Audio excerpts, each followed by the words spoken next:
Twelfth fail.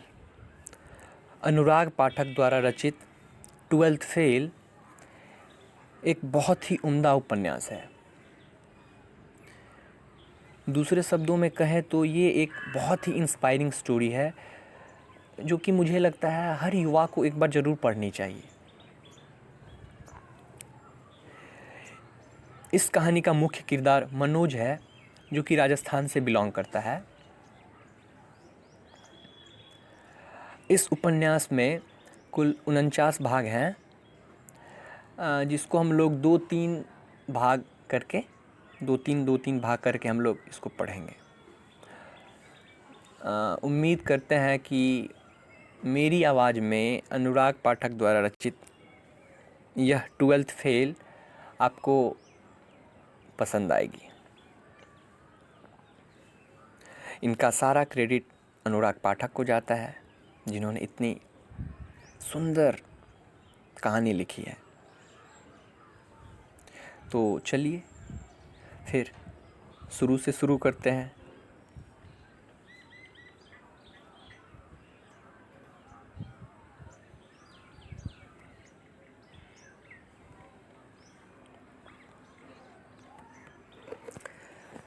पहला भाग। मार्च की एक सुबह थी। रात भर मक्खियां कहीं दुबकी हुई थी, पर उजाला होते ही फिर से भिनभिनाने लगी। घर की छत पर सो रहे मनोज की नींद मक्खियों के बार बार भिनभिनाने से खुल गई। उसका दोस्त विष्णु अपनी छत पर गणित के सवाल हल कर रहा था। गणित के सवाल तो मनोज को भी हल करने चाहिए, क्योंकि आज कक्षा 12 का पहला पेपर गणित का ही है। लेकिन उसे गणित के सवाल बिल्कुल समझ में नहीं आते। फिर भी उसने पास पड़ी गणित की किताब उठाई और पढ़ने की कोशिश करने लगा। लेकिन कुछ ही देर में वह समझ गया कि इस तरह किताब के पकड़े रहने का कोई फ़ायदा नहीं है। मनोज अपनी तारीफ से बहुत उत्साहित होता था।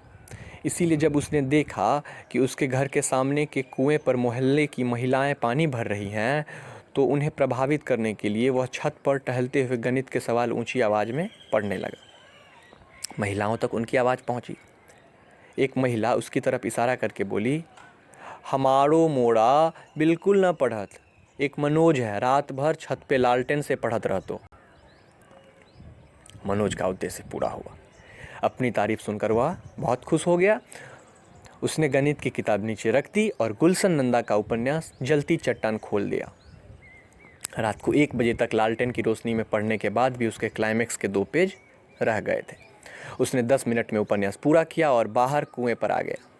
महिलाएं अभी भी पानी भर रही थीं। एक बुजुर्ग महिला को कुएं से बाल्टी खींचने में बहुत कष्ट हो रहा था। मनोज ने उसका कष्ट देखकर उसकी बाल्टी भर दी। पुरस्कार में उस महिला ने उसको बहुत आशीर्वाद दिया। लल्ला, तू फर्स्ट से पास होएगो। तब तक उसके सहपाठी विष्णु के पिता पंडित कालीचरण कुएं पर आ गए। गांव के स्कूल में कक्षा 8 तक गणित पढ़ाने वाले पंडित कालीचरण मनोज और उसकी योग्यता को अच्छे से जानते थे। उसे देखते ही पंडित जी बोल पड़े, परीक्षा की तैयारी कैसी है मनोज? गणित में पास होना मजाक नहीं है। फिर पंडित जी ने अपने बेटे विष्णु की तारीफ शुरू की। मैंने तो विष्णु से कह दिया है, फर्स्ट डिवीज़न से पास नहीं हुआ तो मैं उसकी पढ़ाई बंद करा दूंगा। पर मैं जानता हूँ कि विष्णु गणित में होशियार है, उसके मन में ही पढ़ने की लगन है। मनोज इस सच्चाई को नकार नहीं सका। उसने पंडित जी की मदद के उद्देश्य से उनके हाथ से पानी की बाल्टी ले ली और उनके साथ चलने लगा। उसने पंडित जी से उनके बेटे की तारीफ़ की। ताऊ, विष्णु जैसा होशियार लड़का तो पूरे जिले में नहीं है। मुझे तो पूरा भरोसा है कि वो इस बार जिले में फर्स्ट आएगा। यह कहते हुए मनोज की आंखों के सामने उसके पिता की धुंधली छवि आई और फिर अचानक से विलीन हो गई। उसकी हल्की टीस उदासी के रंग में उसके चेहरे पर दिखाई दी। भाग 2। मुरैना जिला मुख्यालय से 30 किलोमीटर दूर जौड़ा तहसील से सटे बिलग्राम में दिन की शुरुआत हो चुकी थी। सामान्य सा यह दिन नया सिर्फ इस बात में था कि आज गांव के कुछ लड़के लड़कियां 12th का पहला पेपर देने जा रहे थे। मनोज जब पंडित जी को उनके घर छोड़कर वापस आया तो उसकी माँ अपने घर के दरवाजे पर 2 महिलाओं के साथ बातचीत में मग्न थी। मनोज द्वारा बुलाए जाने पर माँ ने इशारे से कह दिया, रुक जा, आती हूँ। वह जानता था कि माँ से वार्तालाप जल्दी खत्म करके आने की उम्मीद करना व्यर्थ है, इसीलिए वह जल्दी से तैयार होकर परीक्षा देने के लिए निकल गया। बेटे को तैयार होकर जाते देख माँ देहरी पर बैठे बैठे बोली, रुक जा मोड़ा, रजनी ने रोटी ना बनाई का, खाली पेट पेपर देवे मत जा। माँ ने रोटी बनाने का काम 15 साल की बेटी रजनी को सौंप दिया था और खुद चर्चाओं में व्यस्त थी। मनोज की भूख आज मर चुकी थी। उसने गणित की गाइड हाथ में ले ली और बिना कुछ कहे घर से निकल गया। माँ फिर से चर्चा के काम में व्यस्त हो गई। यह गांव तहसील को जिले से जोड़ने वाली सड़क के किनारे पर बसा था, इसीलिए आवागमन की सुविधा से भाग्यशाली था। हर 10 मिनट में मुरैना से जोड़ा और जोड़ा से मुरैना आने जाने वाली बसें इस गांव से गुजरती थी। सुबह के 9 बजे बिलग्राम की पुलिया पर सवारियों की भीड़ बढ़ने लगी। मनोज पुलिया के पास बने हनुमान जी के मंदिर में हाथ जोड़कर खड़ा हो गया। वह हनुमान जी की मूर्ति के सामने बुदबुदाया, हे हनुमान जी, गणित में मेरा पार लगा देना, तुम्हारा ही सहारा है। हनुमान जी से गणित में पास कराने की प्रार्थना करके जब वह पुलिया पर आया तो वहाँ पहले से विष्णु और उसके पिता पंडित कालीचरण बस का इंतजार कर रहे थे। पुलिया पर बैठे एक लड़के ने पंडित कालीचरण से पूछा, पंडित जी, क्या विष्णु को नकल कराने जा रहे हैं जोड़ा? पंडित जी विष्णु को परीक्षा दिलाने ले जा रहे थे। इस तरह व्यंग सुनकर उन्हें पीड़ा हुई। पंडित जी नाराजगी के स्वर में बोले, न तुमने कभी मुंह देखा स्कूल का, न है किताबें पढ़ी, तुम लोग क्या जानो पढ़ाई क्या होती है। इतना कहकर पंडित जी ने अपने नज़र घुमाकर उस दिशा की ओर कर ली जिधर से बस आने वाली थी। हार मानना इस गांव में किसी ने नहीं सीखा था। पुलिया पर बैठे लड़के पंडित जी के द्वारा किए गए अपमान से तिलमिला गए। पढ़ के ना थानेदार होत कोई, मास्टर बन के ऐसे स्कूल में गिनती पहाड़ा बुलवाएंगे। उनमें से एक लड़के ने सड़क के उस पार बने स्कूल की तरफ इशारा करके कहा। मनोज ने देखा कि माहौल बिगड़ रहा है तो उसने लड़कों से कहा, मास्टरी तो बड़ी नौकरी है, मेरी लग जाए तो मज़ा ही आ जाए, पर उसके लिए 12th पास करना ज़रूरी है। तुम कैसे करोगे मनोज? सुना है इस साल SDM नकल नहीं होने देगा। एक दूसरे लड़के ने मनोज को नई जानकारी दी। मनोज को उम्मीद नहीं थी कि परीक्षा शुरू होने से पहले इस तरह की बुरी खबर सुनने को मिलेगी, लेकिन उसने अपने मन को दिलासा दिलाया कि नकल इस तरह से ख़त्म नहीं होगी। पिछले कई सालों से गांधी उच्चतर माध्यमिक विद्यालय जौरा में नकल होती आई है। उसने अपनी 10वीं की परीक्षा भी नकल से ही पास की थी। तभी धड़ धड़ करता हुआ एक टेम्पो पुलिया पर आकर रुक गया। मनोज का दोस्त बल्ले टेम्पो चला रहा था। तभी टेम्पो के पीछे बालाजी बस सर्विस की 52 सीटर बस भी पुलिया पर आकर रुक गई। बस में लगभग 70 सवारियां भरी हुई थी। फिर भी उसके 20 साल के दुबले पतले कंडक्टर को बल्ले की 3 सवारियां अपने टेम्पो में बिठाना अखर गया। कंडक्टर ने बल्ले से दबंग और धमकी भरी आवाज़ में कहा, क्यों रे, कितनी सवारियां बिठाएगा रे? 3 सवारी एक्स्ट्रा बिठाए लिए है, उतार भी नहीं, बे मेरी सवारी है। पिछले कुछ महीनों से इस सड़क पर 3-4 टेम्पो चलने लगे थे।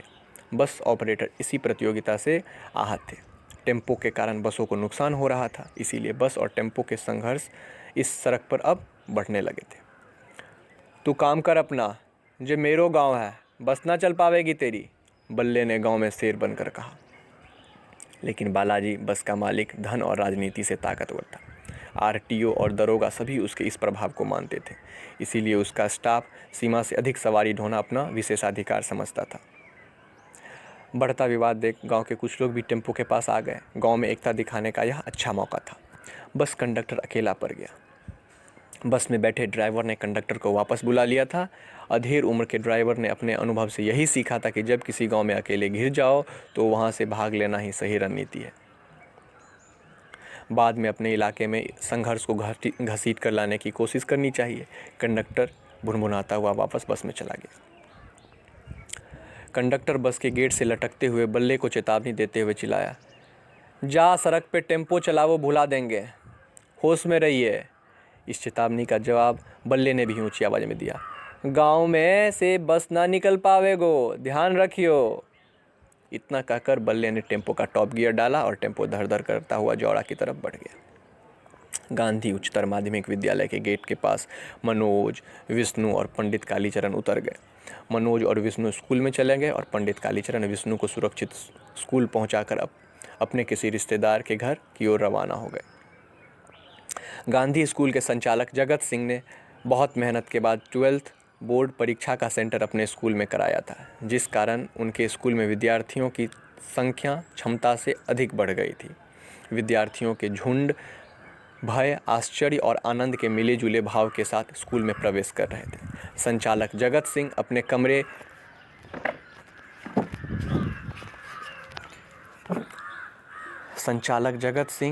कमरे की खिड़कियों से आशीर्वाद की नज़रों से इन झुंड को देख रहे थे।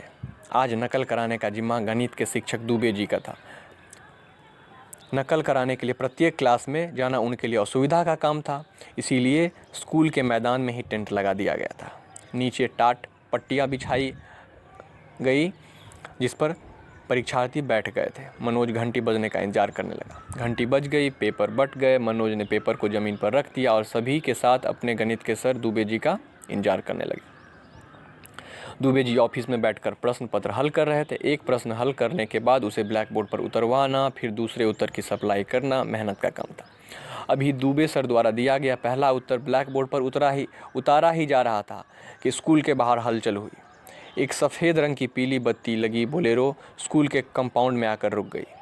पुलिस की वर्दी में 5 सिपाही सीधे परीक्षा वाले मैदान में पहुँच गए। पुलिस को देखकर दुबे सर पहले तो हड़बड़ाए, फिर उन्हें लगा कि यह औपचारिक चेकिंग है जो हर साल पहले पेपर के दिन शासन द्वारा की जाती है। पर जब पुलिस के सिपाहियों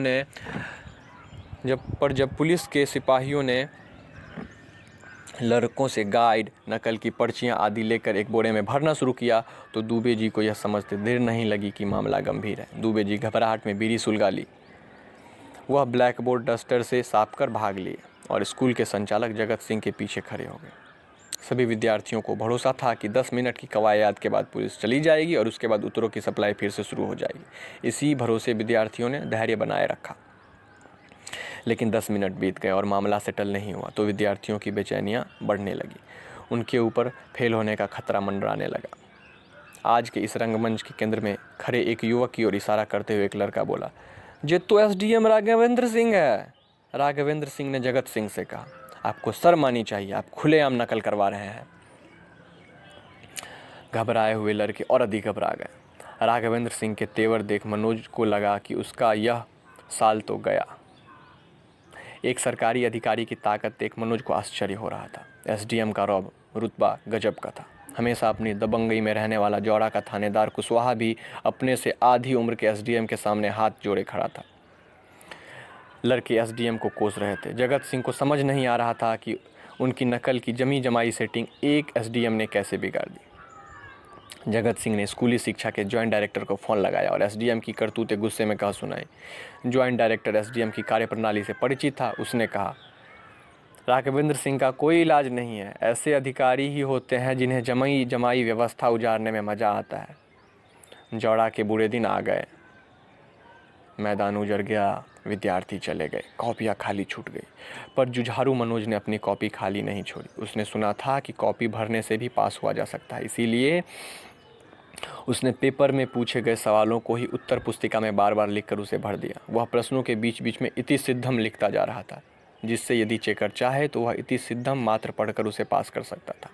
अंत में उसने चेकर से भी निवेदन किया कि उसकी दादी का स्वास्थ्य खराब होने के कारण वह ठीक से पढ़ाई नहीं कर सका था, इसीलिए यदि उसे पास कर दिया जाए तो वह चेकर का हमेशा एहसान मानेगा।